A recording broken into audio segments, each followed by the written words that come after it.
오늘은 창세기 46장 말씀을 통해서 우리가 하나님의 말씀을 함께 나누도록 하겠습니다. 오늘 본문 말씀은 야곱의 말년을 기록하고 있는 말씀입니다. 야곱의 말년을 기록하기에 앞서 야곱이 젊은 시절에 어떻게 살았는지 한번 생각해 보시기 바랍니다. 야곱은요, 자신이 원하고 바라는 것이 있으면 어떠한 방법을 동원해서라도 그것을 가지려고 쟁취하려고 했었던 사람이었습니다. 다시 말해 자신이 가지고 싶은 것이 있으면 자신의 노력으로 아니면 사기를 쳐서라도 가지려고 했었던 사람이었습니다. 야곱은 쌍둥이로 태어났잖아요. 쌍둥이 중에서 둘째로 태어났습니다. 장자가 아닌 것이 너무 원망스러웠어요. 때문에 야곱은 그 장자권을 얻기를 바랬습니다. 그래서 그 형에게 팥죽으로 그 장자권을 꼬여서 사게 만들었습니다. 그만큼 야곱은 욕심이 과했습니다. 뿐만 아닙니다. 야곱은 그것을 그치지 않고 장자의 축복을 받기 원했습니다. 그래서 어머님과 짜고 그 아버지 이삭과 형 에서를 속이며 사기를 치게 되었습니다. 그래서 야곱은 그 자리에 머물지 못하고 밧단 아람으로 떠나게 되었습니다. 외손집 집에 살 때는 어떻습니까? 그가 사랑하는 여인은 라헬이었습니다. 라헬을 사랑하기 위해서 열심히 일했습니다. 그러나 자신의 외삼촌 라반이 야곱에게 사기를 쳤습니다. 그래서 어쩔 수 없이 사랑하는 라헬을 위해서 14년 동안 일을 하게 되었습니다. 그만큼 무언가를 얻기 위해서 야곱은 자신의 노력을 최선을 다해서 일을 하게 되었습니다. 자신의 재산을 누리기 위해서는요, 교묘한 술법을 써가면서 자신의 재산을 누리기도 했습니다. 에서를 만나러 갔었을 때는요, 자신에게 화를 입히지 않기 위해서 먼저는 자신의 첩을 시종들의 아들, 시종과 시종들의 아들들을 가장 앞서 보내고 자신이 가장 사랑하는 라헬과 그의 아들들은 가장 뒤쪽에 두게 되는 그런 일들을 보여주면서 자신이 원하는 대로 하려고 했었던 사람이었습니다. 야곱이 가나안 땅에 돌아왔었을 때 베델로 올라가서 하나님께 소원을 갚아야 되는데 이스라엘은 이 야곱은 자신을 위해서 숲곳에다가 자신을 원하는 집을 짓고 가축들을 위하여 그리고 또 우릿간을 짓는 일들을 하게 되었습니다. 그러면서 자신을만을 위한 삶을 살았습니다. 그러다 보니까 딸 디나가 세겜 땅에서 큰 화를 당하기도 하였습니다.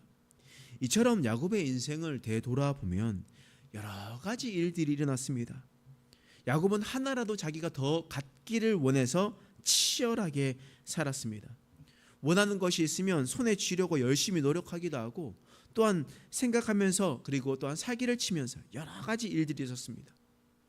그런 노력과 열심 때문에 서로 싸우기도 하고 부딪히기도 하고 또한 수많은 상처를 남기게 되었습니다. 그래서 그런지 야곱의 인생을 돌아보면 야곱이 자신의 인생을 한 단어로 이야기를 하는데 창세기 47장 9절의 말씀에 보면 그 사람이 이렇게 얘기합니다. 바로에게 이렇게 얘기하거든요. 험악한 세월을 보냈나이다.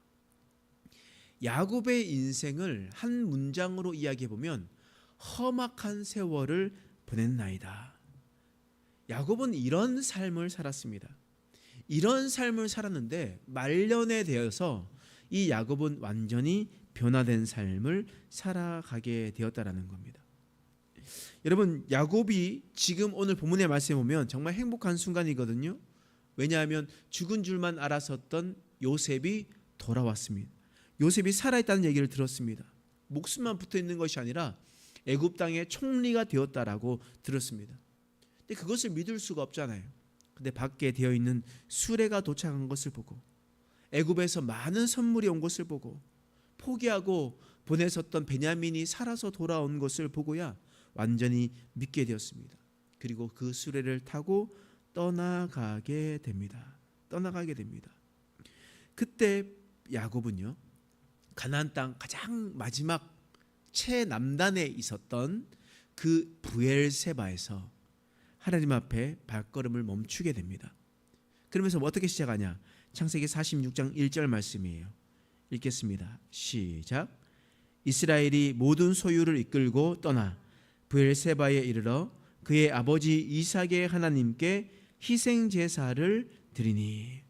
이스라엘이 이제 야곱의 이름이 야곱이 속이는 자가 아니라 사기꾼이 아니라 이스라엘, 하나님을 이긴 자라라고 이름이 바뀌게 되었습니다. 이스라엘이 브엘세바에 이르러 이제 곧 지나면 이제 광야길이 되고 광야길이 지나면 이제 애굽 땅에 도착하는 일들이 일어나게 됩니다. 그때 가장 가나안 땅의 마지막 선에서 그가 어떤 일을 하냐? 바로 희생 제사를 드렸습니다. 하나님께 제사를 드렸다라는 거예요. 이게 무엇입니까? 하나님께 기도했다는 말입니다. 하나님께 나아가서 하나님의 의견을 여쭈고 있는 겁니다. 하나님, 제가 가도 되겠습니까? 이 발걸음이 하나님께서 원하시는 발걸음입니까? 라고 묻는 거예요. 왜 이렇게 묻냐면요, 마음 가운데 불안함이 있었기 때문입니다. 마음 가운데 그런 마음이 있었던 거예요. 야곱은 자신이 원하는 것이 있으면요, 수단과 방법을 가지려던 않던 사람이었어요.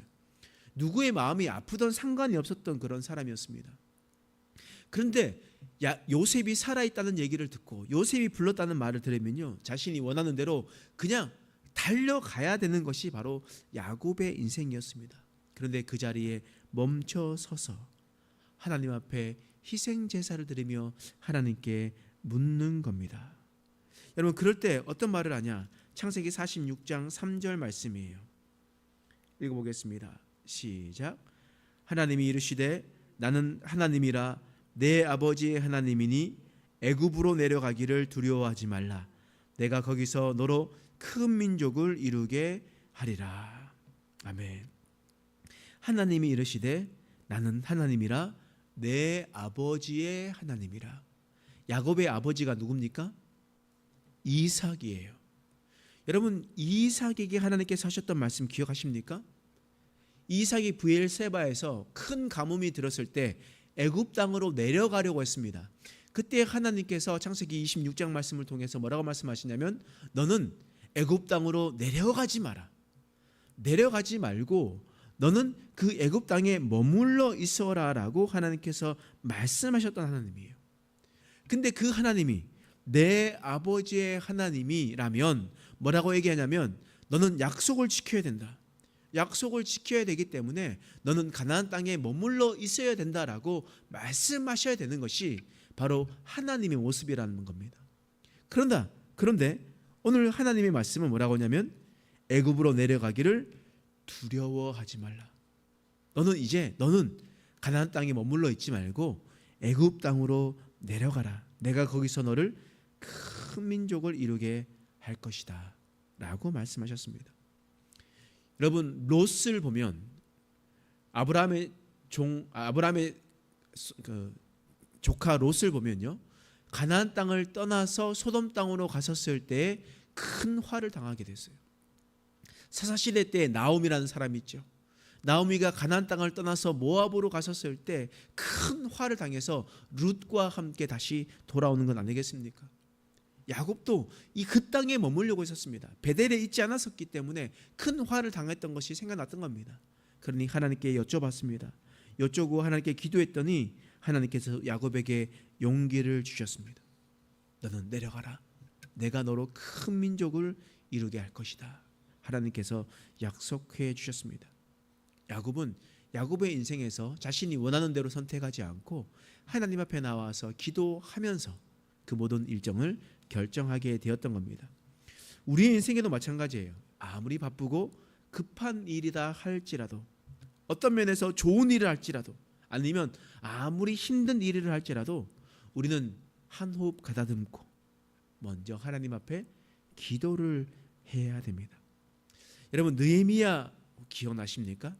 느헤미야는요, 페르시아의 술 관원장이 되었습니다.